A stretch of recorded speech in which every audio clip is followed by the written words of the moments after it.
The agent works for the seller, but do most sellers understand what that means? I would say they assume that they do, and for the most part they do. You market their home, they're in charge of booking viewings, orchestrating viewings, negotiating, etc., but it's not always that way, really, is it, if that makes sense? How can a seller protect themselves at the moment if they're selling their property? What no estate agent will ever tell you in the living room is that they'll say, we've got all these amazing buyers, we're going to get you this great offer, but no one will say they've only got a 2/3 chance of it actually going on to completion. Hey, and welcome back to our channel, and I'm Chris, and I'm here today with Ben from Harrison's Homes. And today we are going to talk about who does your agent work for. So Ben, first of all, legally, the agent works for the seller. But do most sellers understand what that means? It's a tricky one to answer. I think that a lot of sellers assume that that's just the case, but obviously, there's sort of things that have come to light, like Panorama recently, that sometimes, the wool's pulled over their eyes, as it were, in terms of a seller. I would say they assume that they do, and for the most part they do. You market their home, they're in charge of booking viewings, orchestrating viewings, negotiating, etc., but it's not always that way, really, is it, if that makes sense? No, I think, to be honest, you would think it would be a given, wouldn't you, that the agent was actually working for the seller, but I think there's so many different scenarios where you have commission involved, sales targets, and I think sometimes that can influence maybe the individual, potentially. Well, if we quote the Panorama, that's exactly what he was doing. We're talking about the agent there, but again, who are they working for, the seller or the buyer? Because that's another question.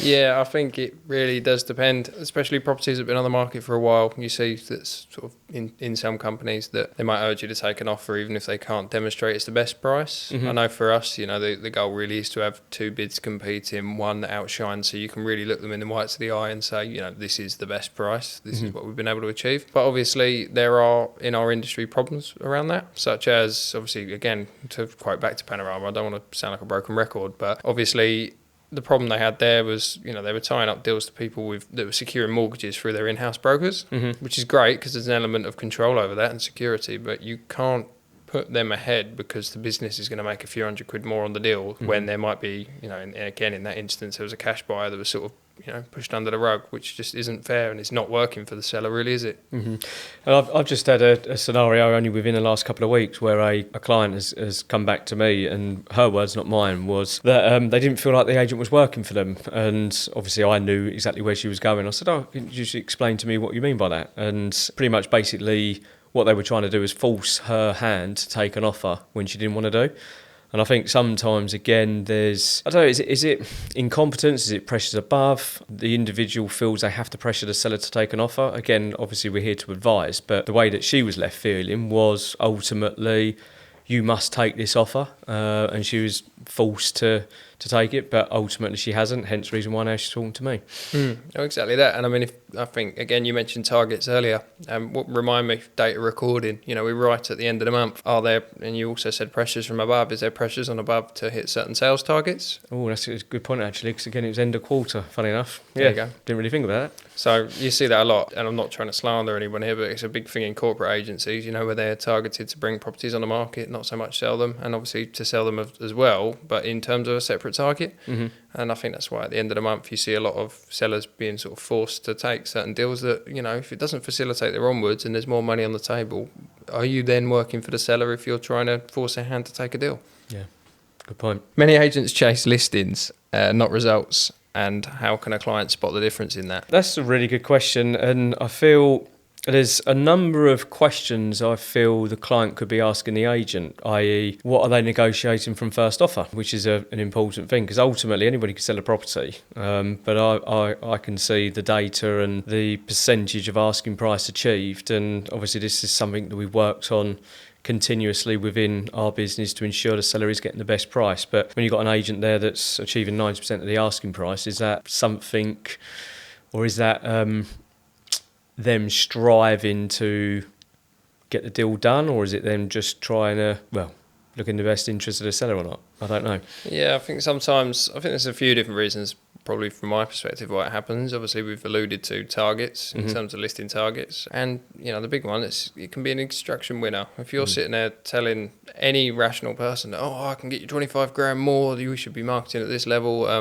and by the way, we're going to charge you half as much as the competition, naturally you think, it's a no-brainer. Yeah.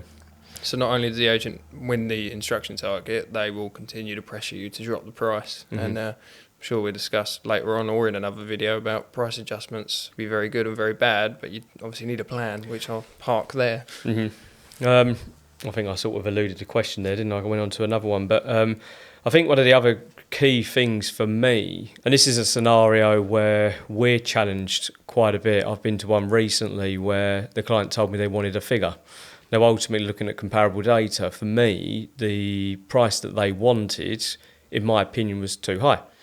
And ultimately, I suggested a marketing price of £25,000 less. Now, the way I see it is, for me, if I'd have just listed that property at the higher price, I know that it would have had a damaging effect on my seller going forward, and it wouldn't have been the right advice. Now, for me, if you're a seller thinking of selling at the moment and you have a number of people coming out, test them, because ultimately, if you're seeing a range of 300,000 come in from a few agents and you tell that agent that the other agents have put a price of 350 or 325, which is clearly overinflated, that would give you an indication. If they say, oh, that's fine, we'll take it on the market, that for me is an example of them just wanting to get the listing. And the reason probably is then they're going to get paid. So Exactly that. And obviously you've got the detrimental impact of, as we know, with price adjustments. You're looking at 80% of the original marketing price, or a little over there, 80%. Yeah. It's just not ideal. It's not acting in the best interest of the seller. And obviously, in the living room, as it were, or on the appointment, it might be the easier thing to do at the time, to sort of just like roll over. But ultimately, if you're doing someone a disservice on the sale of their home, as much as it might be easier not to have that tough conversation, it'll be a hell of a lot tougher when you're telling them they need to look at a 25 grand adjustment. Yeah. Another good one I've just thought about actually as you were talking there. So I don't see this as much anymore, but this is something that was quite common before, but this could be another example. An agent coming out and saying to you they've got 10 buyers, and ultimately, next thing you know, you're tied into a 20-week agreement. And then 3 weeks later, you find out that there isn't those many viewings. So ultimately, all they're there to do is just get you onto the market. Don't worry about the results or anything, but toe into long contract, and then you're stuck with them. Yeah, that's it. So that's another thing to look at as well. Where I used to work, slightly different area, maybe 10 miles down the road. Contract length was massive. The company I was working with at the time, we were not confident we were going to sell houses, hence the 20-week tie-in. The problem we had with that was, everyone wanted to combat that. In certain areas it's different. I find in Sittingbourne, from a seller's perspective, that it doesn't matter to them so much, and it's massive. Like, why do you need 20 weeks? Why do you need...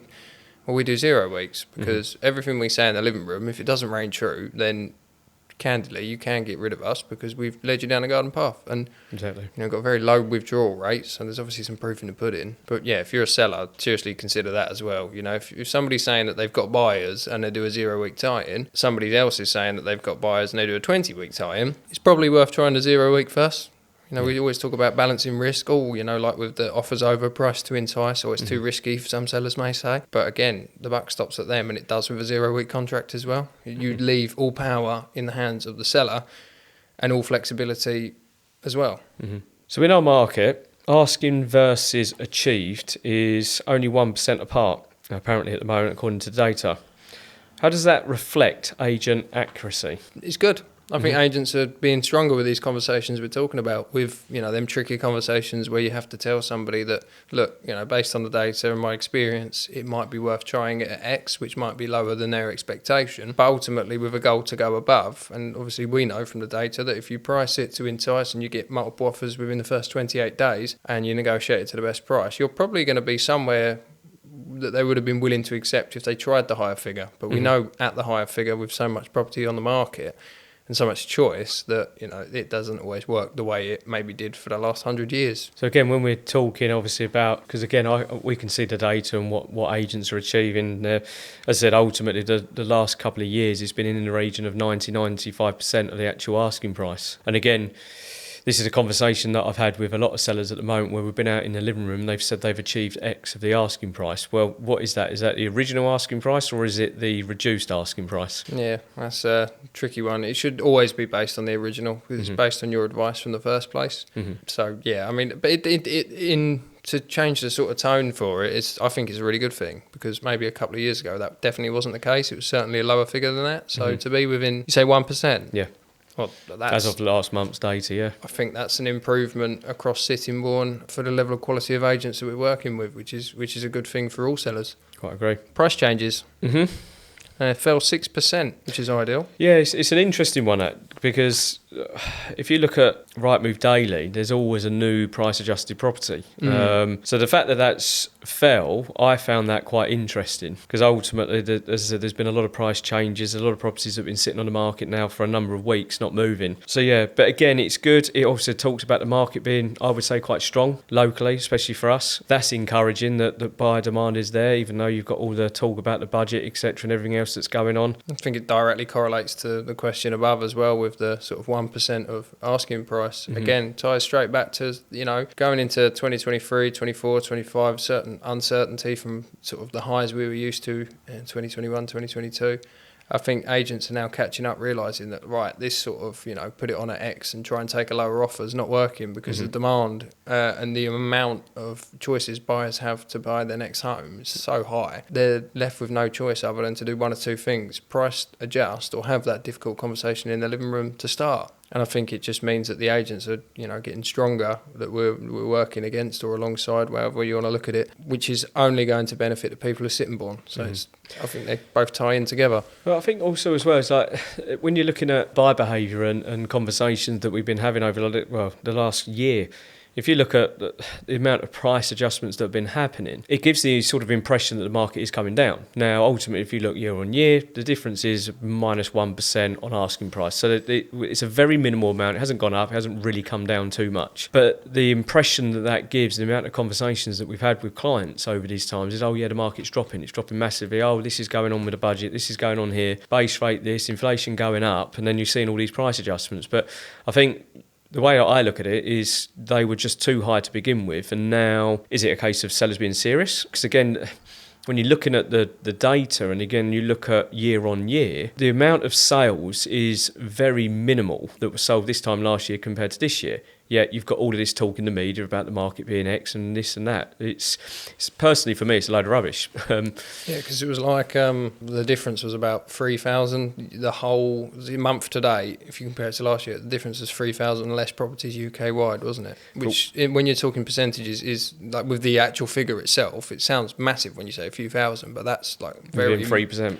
Yeah, it's within 3%. It's a minuscule number. I wouldn't say that that's anything to be concerned over, and I think a lot of the people that are poo-pooing the market, for want of a better phrase, is because they're probably hearing from their mate down the pub that their house has been on the market for ages. But then if you do that little bit of digging, was it a problem with the agent in the first place offering what we've been talking about, that sort of, oh yeah, we'll just put it on the market at that and see what happens, And I hate the term, we can always drop, because it ties straight back into that, you're actually costing yourself money, and your agent, if it's a good agent, should be saying, look, you're actually going to lose money doing it that way. But yeah, so it's comparable month to date compared to the year before. So's the prices. And, from boots on the ground experience, I mean, I personally feel that in Sittingbourne, at least what we're doing this year compared to last is maybe a little bit stronger. I don't know. What do you think? Well, I was asking personally. Yeah. Well, forget the data for a minute. Yeah? Forget the data for a minute. How do you feel? Well, we're up, aren't we, from this time last year? Again, and ultimately, from our point of view, and I've given you the sort of flexibility here, and it's quite weird when you speak when we talk about targets earlier on, and I think, personally for me, the targets within our industry are completely wrong. I think the managers are targeting the individuals on the wrong sort of figures. When you're targeting somebody on a listing, it doesn't really matter. It's easy to go and get a listing. You can drop your pants, drop your fee, and ultimately you can get it onto the market. But I've obviously given you the flexibility that you don't have to go and list everything. But ultimately, we want to work with people that are pricing them realistically. Because again, if you look at our data, the properties that we've sold this last month, and we've all exceeded on over 60% of the properties that we've sold in October, they've all gone well in excess of the asking price. And ultimately, for that, we've got serious sellers. We're selling them within the right time frame. We're getting the best price for them. Now, ultimately, if you look at our figures and the other 40% that we were selling, they've been on the market for a few months because we've tested a figure or for one of many other reasons, isn't it? But for me, I think looking at our data here year on year, we're in a much better position than we were last year. And again, we've got a proven process now that is working really, really well.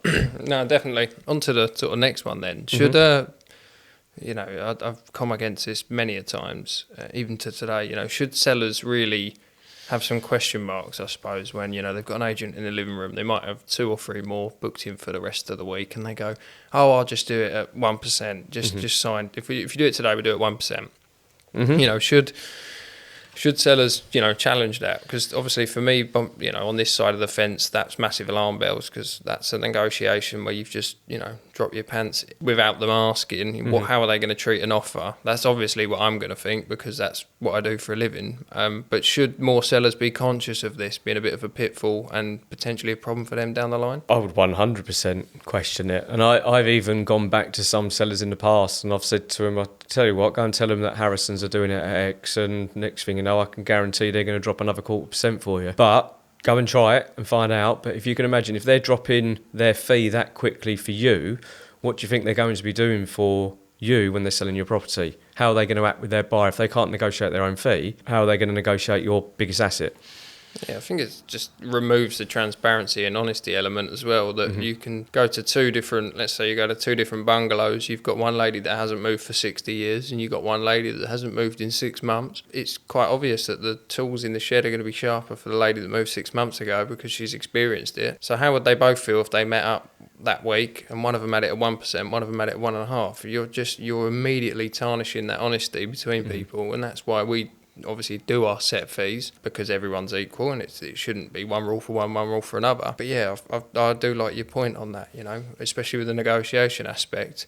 And most of the time, I don't know if you feel the same way, it'll be the agent suggesting it first, which again is a major problem, because that's probably when you'll get the whole. And what I say to sellers is, call them up and book a viewing and ask them whether they'll take an offer.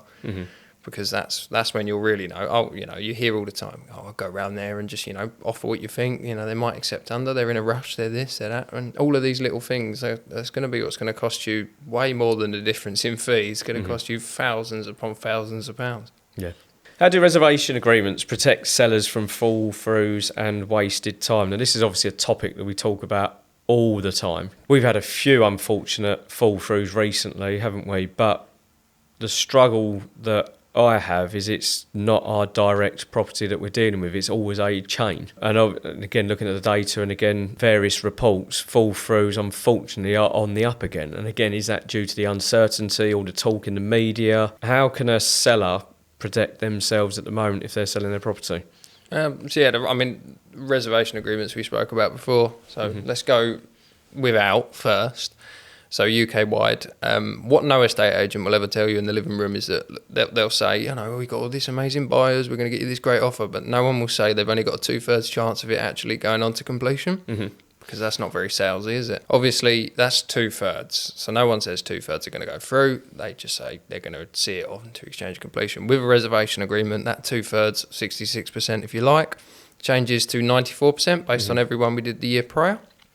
And how does it protect the seller? How does it protect the buyer? Well, with the buyer, obviously, like I sort of alluded to earlier on this episode, we like to have competing offers to prove that we've got the best price. Now, from a buyer's perspective, imagine you've just had your dream home agreed, and then all of a sudden the other buyer didn't listen to the best and final offer request and has just offered a massive inflated price a week later because they regret it and they can't find anything else that suits them. Obviously, the seller's well within their right to pull the rug from underneath them without a reservation agreement. And as a result, you could be left high and dry and incurring initial solicitor costs. You might have gone for searches, surveys, etc. in that time. And a seller's well within their right to do that. But with a reservation agreement, obviously, there'll be a penalty payable to you as the buyer for them breaching the agreement. So that would cover more than enough for what you would have paid in the first 2 weeks. Obviously, that penalty is £2,000 as a minimum, and it can be scaled up depending on the seller and buyer's wants. From a seller's perspective, obviously it protects them from the buyer halfway through, or we use the day before exchange example. Something else has popped up, it's 50 grand less, needs less work, and buying that.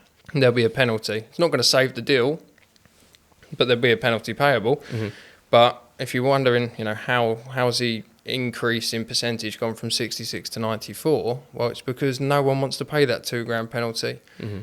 Also, I think those that do sign compared to those that don't, in terms of the reservation agreement are that much more committed, because, people hear it all the time, it's £300, I don't want to pay £300. Well, you pay that in 3 months to insure a car that's worth £3,000. why wouldn't you do it to ensure your dream home is secured for you? And worst case scenario, you get £2,000 back, which if you want to be pedantic, £1,700 profit after your £300 down payment.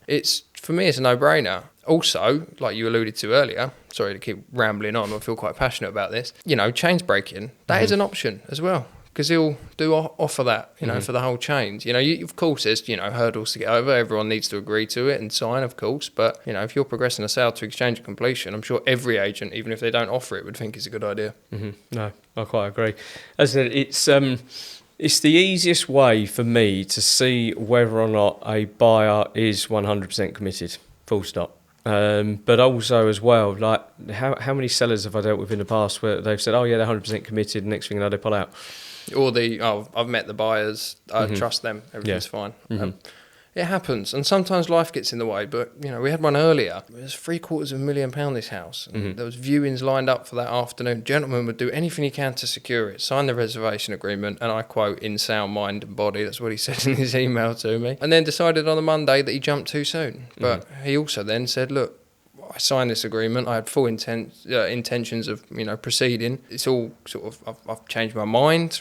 I feel a bit embarrassed about that, but look, I've messed this seller around. I know how important it is for him to sell this home, this ex-family home. So he paid a penalty, and he's agreed, and that's been done. So it's just it's an agreement that everyone that's probably watching this would love, for the way of purchasing houses or way of selling houses in the UK to be reshaped, should we say? Yeah. Maybe not as extreme as some places where you pay the whole deposit because anything can change. But I think reservation agreements are a happy medium and offer similar results to, let's say, Scotland. Quite agree. Fantastic. Stay tuned for the next one next week. That's it. Cheers, guys.